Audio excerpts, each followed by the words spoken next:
So let us look at the riddle. And once we are done with the riddle, we'll get into the practicals of calculating these on Python. Suppose you and your friend, you went on a vacation and you went to a specific island and you wanted to impress your friend. So you spent the complete money on your friend. And your friend also tried to impress you and she also spent complete money. And it's night. You cannot stay back at the island because historically no one were alive.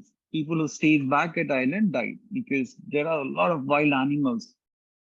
100% you would die. And you have a person who is transporting people on boat from one side of the river to another side. Okay. And then you go and check with this person and say that, you know what, we exhausted complete money and we don't have money to pay you. Can you please help us move from one side to another? And this guy is a very rude person. This person would say, no, if you do not have money, I'm not going to transport you from one side to another. So sorry. You plead him or her, but then this person is very shrewd, so doesn't agree to your condition or to your request. So as a last resort, you know, you want to, or as a last resort, say you ask this person a question. What kind of a question you ask? You ask this person on what is the depth of the river? And this person says that depth of the river is 3 feet. The average depth is 3 feet. And your height, both of your heights are say above 6 feet. But the irony is that both of you don't know how to swim.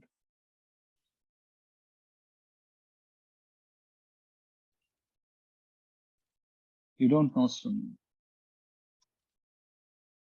Both of your height is more than 6 feet and the average depth is 3 feet of the water.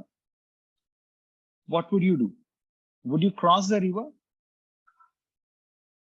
Or would you stay back and die? And if you cross the river, do you know what would happen? It might turn out to be a career-ending move. Because the answer that this person has provided us, on an average, that is the mean depth is 3 feet. What does that mean? Somewhere the depth of the river might be 1 feet. Somewhere the depth of the river might be 10 feet. On an average, the depth is 3 feet. So even if your height is more than 6 feet, you might not want to cross the river because it might turn out to be a career-ending move.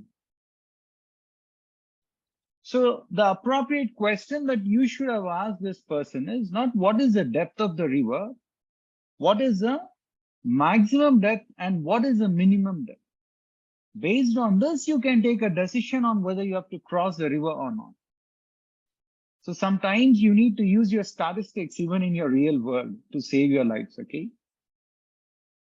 And one of my past students has given me an amazing response. I felt it was very analytical. However crude that example might sound, I found it was very analytical. So let me tell you that. That person was saying that, do you know what, Bharani? I wanted to impress her. So I spent my complete money.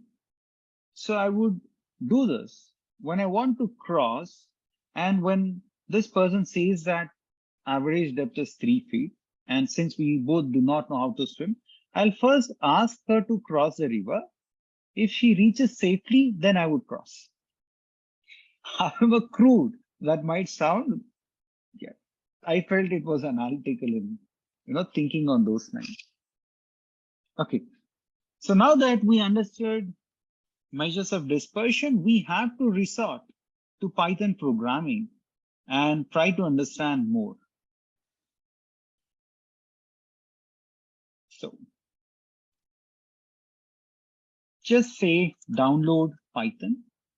You need to go to Google or any of the web browsers and then say download Python. The moment you say download Python, you have the first URL. When you click on that, it would take you to this where it says download Python. Click on this to be able to download Python. And Python is operating system agnostic. What does that mean? Python does not depend on the operating system that you have. You can install Python on Windows, or you can install Python on Linux or Unix or on Mac operating systems. And the latest version happens to be 3.10.6. 3.10.6. Okay, just click on that and you can download the software. A person by name Guido van Rossum has come up with this Python programming way back in 1991. And when he has come up with the Python programming language, he has defined certain rules on how to write the program. I did not define. Who defined? Guido van Rossum. The reason why I'm giving you the name of this person is because tomorrow, if you have any questions pertaining to why is the program written in this way only? Why can't I write it in a different manner? If you have any such questions, sure. Probably for you all, those are right questions to be asked, but I'm not the right person to answer. You can always reach out to this person, Guido van Rossum, and ask him, hey, why did you develop Python programming in this fashion? Why is the look and feel like this? There is something called as indexing in Python, which starts from 0. Why should it always start from 0? What I'm going to explain as part of Python programming is to understand how to solve a specific business problem. Okay, that is all I'm going to talk about. So feel free to reach out to him. Probably he's going to reply if you have those kind of questions. But certainly I'm not the right person, friends. Okay. Because you might sometimes have those questions. Why is indexing starting from 0? Why not 1? I can only say that it starts from 0. Someone else has developed that, and we are trying to reuse, and we are trying to solve the business problem. If you want to go, into that depth and ask, I'm not the right person. People who develop this programming language, ask them. Okay, and that was on a jovial note, but still, I mean what I say. Python is open source programming language. What do you mean by open source? It is free for you as an individual to download and use that. And it is also free for companies. It is free for people like you and me to practice, etc. Even for companies, when they want to use it for commercial purpose, it is free. They can use it. And who brings in new features into Python? The open source community. That is people like you and me who are extremely passionate about programming. Probably people like you and me is a wrong statement here. I'm not extremely passionate about programming, but then maybe you are. So, and there are a lot of people who are core programmers. They develop new programs, new code, and they add it to the open source community. And in the next set of versions of Python, when you download, you get those new code, which someone else has written. Okay. I'm not that guy who writes new programs, etc., who develops new libraries. I'm not that guy. I'm a data scientist. As a data scientist, my focus would be on solving business problems by making use of the code which someone else has written in the past. I'm not going to sit down and write the code right from scratch because that's not my forte at all. Okay. And very soon you'll understand that that would not be your cup of tea either, because you all would probably become data scientists. However, if you are going to pursue research, if your goal is not to work in various companies, and if your goal is to do research and develop new algorithms, come up with new libraries, etc., then certainly you need to have adroit experience in terms of programming. Okay, so let me click on download. The software is getting downloaded here. I'll click on this. And then you click on next, next, next, next. Since I already have the software, it is saying upgrade now. I would not upgrade, not needed, because I already have a newer version of Python, right? For you all, when you click on this, you will find a button here which says next. Don't change any settings whatsoever. Just keep clicking next, next, next, next, next, and job done. You would have installed Python. Okay, I'll cancel this. And when you open Python, say I would open this 3.10. This is how the Python interface would look like. Very blunt. If you type 1 plus 1, enter, you get answer as 2. If you were to type 8 multiplied by 3 and enter, you get 24. So you can start using Python as a calculator. Okay. And there is a concept called as libraries within Python.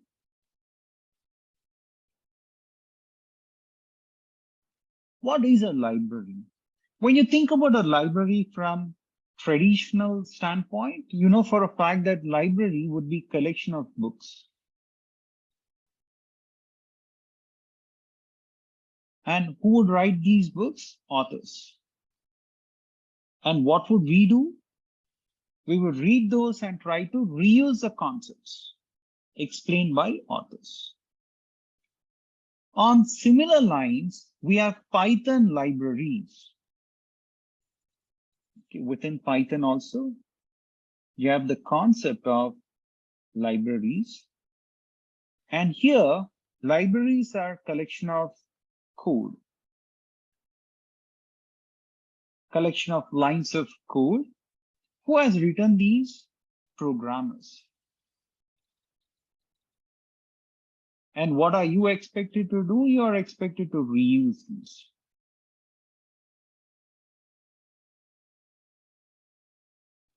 Okay, so collection of books, here we have collection of code.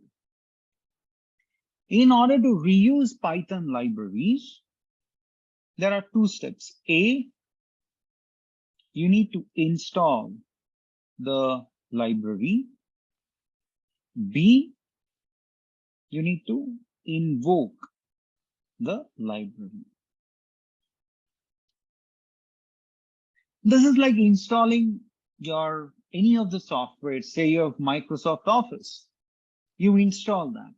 When you install it, it would reside on your computer. When you want to use that, you invoke it, meaning you open that particular application. If you want to open PowerPoint presentation or Microsoft Word or Excel spreadsheet, what do? You click on that. You click, double click or single click, or you try to launch the application, and that is invoking. So once you install the library would reside on your computer and you can use it whenever you want to.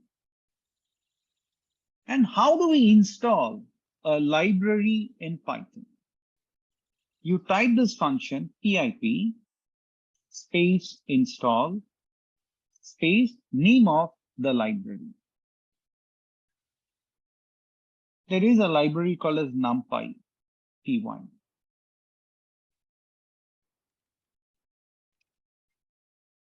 Okay, I'll talk about a few libraries and I'm going to repeat it at least good 20 to 30 times so that it sinks into your brain on what are the most important libraries, right? It would sink into your brain.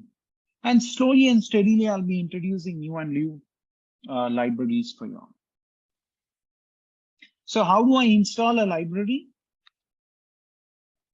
Pip space install space whatever be your library. Click on that. What happened?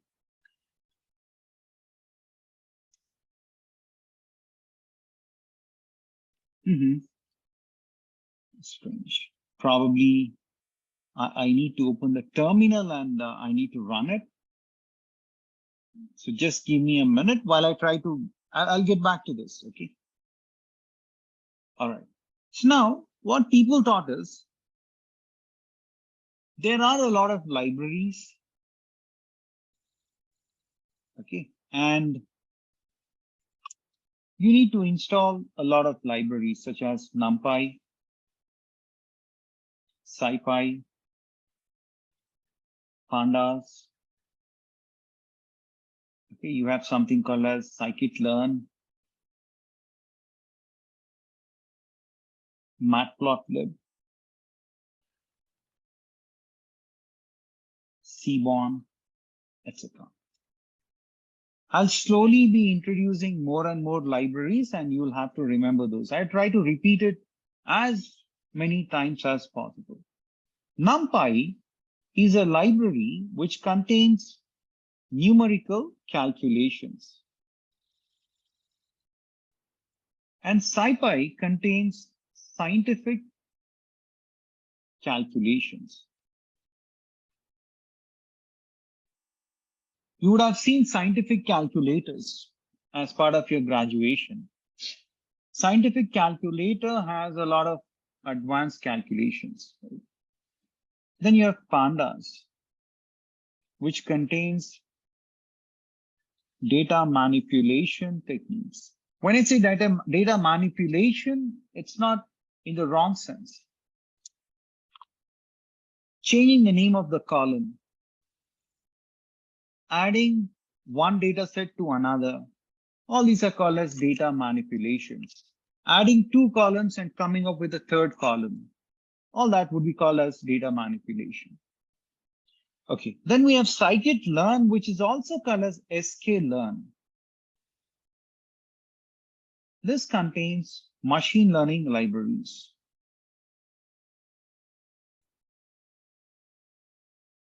Not libraries, machine learning algorithms. Then we have something called as Matplotlib, which is used for data visualization purpose.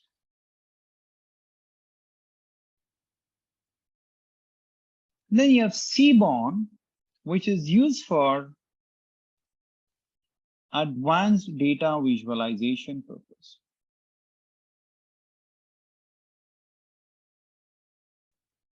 These are a few of the most important libraries that you need to understand. Now, you will have different versions of these libraries in picture. Okay, you will have different versions. And certain versions of these are incompatible with the current operating system that you have. Say a Windows 10. A few of the libraries, when you install, you might get an error which says this version of library is incompatible with either this version of operating system or it might be incompatible with a specific version of Python. So if you have 3.10.6, for example, that's the latest version of Python. Okay. And when you install that, and when you try to install probably scikit-learn, sklearn, it might throw an error saying that this version is incompatible with this version of Python. You run into all these kind of issues, practical issues. And who are we? Are we data scientists or are we system administrators? We are data scientists. So why should you get into the zone of fixing these kind of errors? Why do you need to get into this zone of spending time in resolving the issues pertaining to operating system or the Python version and libraries mismatch? That's not our job. Our job is to solve a business problem, not to fix IT related issues or application related issues. Hence, people most often than not use a different software which is called as Anaconda. And people working in Anaconda, this is a company called Anaconda, right? All these are names of snakes and animals, not sure why. Python, Anaconda, and all that. Anyways, so the employees working with Anaconda, what they do is they take the latest version of Python and they try to install all the important libraries. And whenever there are version mismatches, they fix those issues so that when you install Anaconda, all the right versions of libraries along with the right version of Python is made available to you. So you need not once again spend time in fixing the errors the way you would have done otherwise using just the Python standalone software. But the challenge here is, since employees of Anaconda are doing this for you, they set up a test environment, they install all the libraries. If there are any version mismatches, they fix that, and they give you the stable version of Python along with the stable version of libraries. Since they're doing all that hard work, they say that, do you know what?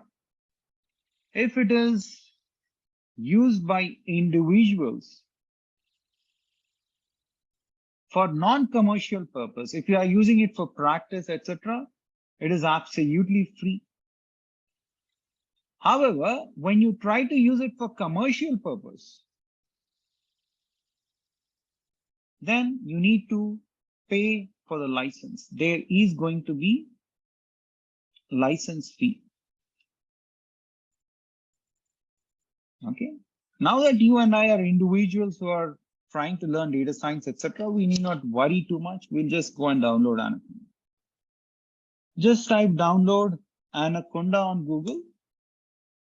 And the first link that you see, just click on that.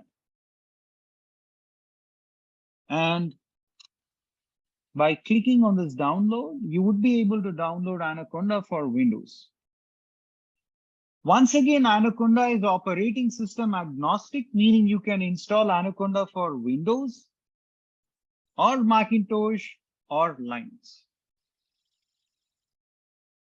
All you need to do is click on download. I would click on that. I'll just close this, There's something called as Anaconda Nucleus. Remember, I'll talk about this later, but I'll close it for now. So this is approximately 594 MB, and it would take a while to download that. Once you download that, installation is plain straightforward. Click on that .exe file, or if you're using Mac, you will have .dmg file. You just click on that and it would open up the installation window for you. All you need to do is click on next, next, next, next, next, done. Do not make any changes whatsoever. Okay, just click on next, next, next, job done. Okay, if I were to click on this, it would open a pop-up. Yep, just click on next. I agree, next, next, right? I already have a software, right? In this path, so I would not install that. Rather, for y'all, click on next, finish. Once it installs, I'm canceling this because I already have it installed. I would go to start. I would probably search for Anaconda. Remember that you need to click on that option, which shows you the green icon, the logo like this. Okay. That is called as Anaconda Navigator. Double click on that or launch that application. Single click or double click, doesn't matter. And for people who have MacBook, it is as simple as this. Very simple, very straightforward. Let it come up and then I'll launch that. It's still not there. It's launching, okay? Yeah, there we go. So I would say, okay, remind me later, there's another version supposedly. Okay. So this is your interface. The moment you install and open Anaconda for the first time, this is how the look and feel would be. This is how it would look like, right? In this, we are going to talk about, throughout our training, we are going to talk about a lot of IDEs. Okay? But the best IDE to learn Python programming and learn data science would be Spyder. Again, name of an animal. Then we are also going to understand Jupyter.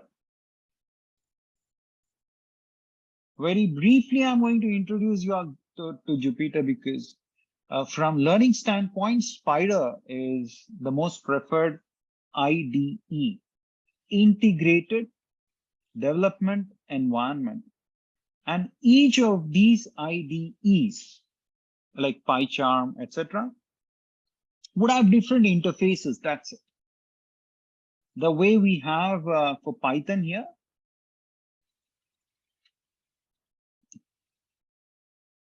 okay. The way we have a Python interface here, on similar lines, we'll have different interfaces when we launch this. So let me click on launch for Spyder, and it's taking a while. Let it come up and then we will talk about Spyder. It's taking a while.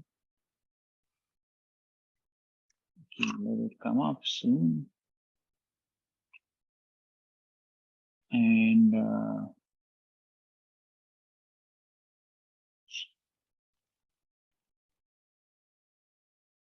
there we go.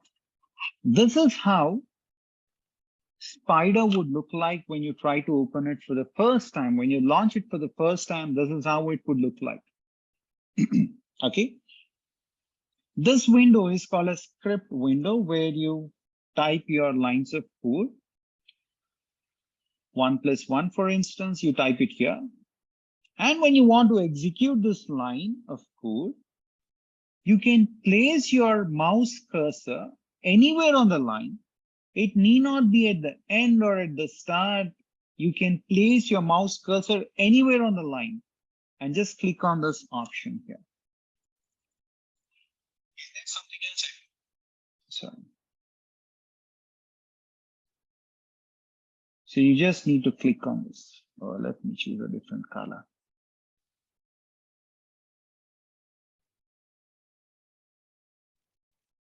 Okay, you need to click on this. And when you click on this, you will execute this line of code. So once again, place a mouse cursor there and click on run. The moment you click on run, you see the results here. 1+1, what is the output? 2. And if you were to type 8 multiplied by 3, and when you click on this, you get 24. Input, this is the second line of input that you're trying to run. And then you have the second line of output here, which says that answer is 24. In this way, you can run each line of code, or if you want to run both the lines of code at one go, you can select both of those and click on run. But only the last line gets executed. Remember that. You get 24. The best practice is to run one line of code at one go. Okay, next. If you want to run only this line, you can also select that line, say the first line, and click on run. 1 plus 1 is 2.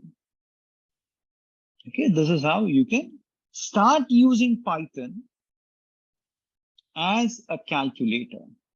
This window is called as the script window, where we are writing the lines of code, or we are using these numbers. And this is called as console, where you get to see the output of the lines that you execute here. Outputs of that would be seen here along with the inputs. The best practice is to always type it here in the script window, because you can go to File, click on Save Copy As, and save that file on your computer for later use. Okay, and this will contain only the lines of code that you have written. You can also save this data, but it doesn't make sense to me, right? Because you'll have input and output, it'd be too clumsy.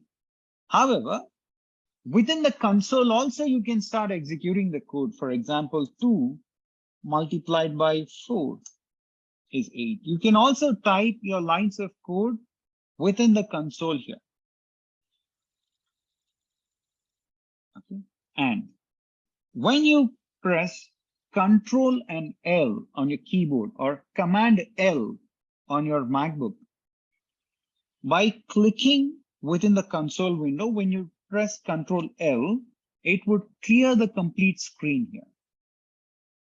Complete screen would get cleared. Okay, and then you have something called as Variable Explorer. Any data set that you load into Python, be it Excel file or a CSV file or a PDF document or a text file, whatever data you load into Python, you would be able to see in this Variable Explorer window. This kind of an option is not available in Python interface. When you load a data set, you really don't know where that is. How would that look like? But when you resort to Python, you get those additional features, which will make your learning easier. Any visualization plots that you have would start appearing here when you click on plots. And then all the files which are there on your computer would start appearing here. Okay, let me go to Variable Explorer and keep that handy here. Okay. If you want to load any data set into Python, it is as simple as sending out an email. For example, if you're, say, drafting an email like this, okay, and here you have this attach file option. When I click on that, okay, you can probably attach the file. Let me go here. Let me say I want to attach this file, and this file gets attached. Here it is. On similar lines, when you want to attach a file, you click on this button here.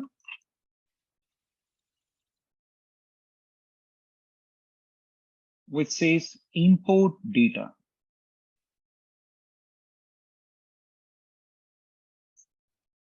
Okay, all you need to do is click on that. The moment you click on that, this pop-up window would appear. Go try to navigate the file of your interest. Double click on that. You can also rename. If you feel that name of the file is pretty lengthy, you can say, okay, let me rename it this as education. It's up to you. Okay, you can give any name of your choice, or you can let the default name remain as is. And this is a data set. So you just click on next. And you can load it as an array or list or a data frame. What is the difference between these is something that you learn as part of 10 your Python sessions, which are made available to you on your YouTube channel. I'm going to talk more about that. So if I select data frame here, and if I click on done, there we go. The moment you look at this data set, you know for a fact that you have 773 rows. And these rows are called as observations as well. Entries, entities, samples, examples. There are a huge number of names associated with that. And when it comes to 3, we have columns, which are also called as features or variables. There are a bunch of other names also, which we have already discussed in the previous modules. So if someone says, what are the dimensions of your data set? You need to say that you have 773 rows and 3 columns. 773 by 3. And if someone says, explain or describe your feature set. What is feature set? Feature set is collection of features, and features are nothing but columns. So ideally, when the question is describe your feature set, and that is how people ask you in interviews, when you start explaining about the project, they might ask, or they would certainly ask about your data set. They might ask you, what are the dimensions of your data set? That is how many rows and how many columns you have. And the next question could be, can you describe your feature set? And in your feature set, you have data serial number, work experience, and GMAT. GMAT score is an entrance exam that you write to get admitted into certain colleges and universities. The maximum that you can get is 800 GMAT score. And here in this data set, work experience is in months, number of months of experience each person has, and then you have the data serial number. So you'll say that the feature set contains 3 features, which is data serial number, work experience, and GMAT score. Okay. And the name of your data set is education. And this is entered as a data frame. This is very similar to photo frame, friends. What do you do on a photo frame? You put your photo on that. The advantage is that the moment you put there, your photo would look a lot structured. Okay. On similar lines, when you place your data in a data frame, you have a lot of advantages, as in you can refer to the columns, you can refer to the rows, and then you can perform your analysis. Very important thing that you need to remember from this data set is that within Python, indexing starts from 0. What do I mean by that? If you see here, this is index number 0, 1, 2, 3. This is not the first row. It starts from 0. When you say row number 0, that would actually refer to the first row. When you say index 1, it will actually refer to the second row.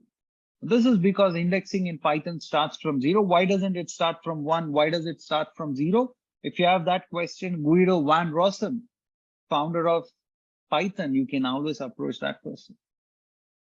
Okay. And this is column number 0. This is column number 1. And this is column number 2. When I say refer to column number 0, it would refer to the first column. When you say refer to column number 1, column which has index number 1, it will refer to this column 1, second column. And when you say refer to the column which has an index 2, it would refer to the third column. Indexing in Python starts from 0. Okay. So that's about the data frame. So what we will do as part of the next module is that we will try to run a few lines of code here.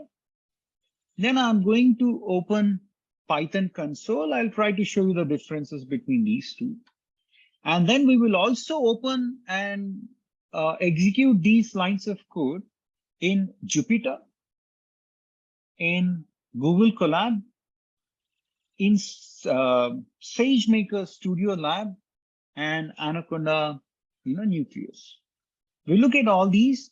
All these are just the interfaces where you can do your Python programming. You either run it on Spyder or Python console, or the Python interface, or you run it on Jupyter, or you run it on Google Colab, doesn't matter. Because at the end of the day, you're writing Python programming only. It is as simple as, using a Windows or a MacBook. If you want to access your Gmail, does it really matter on which laptop you use? Doesn't matter. At the end of the day, you want a browser to open your gmail.com. Which make of laptop you have, Dell or Lenovo or IBM ThinkPad or MacBook, whatever is the make of the laptop, doesn't matter. Here also it is the same. It doesn't matter on which IDE you are actually using to run the code. At the end of the day, you are going to write only Python code. And the way you write Python code does not vary. It will remain the same no matter which integrated development environment you use. The only thing that changes is GUI, graphical user interface.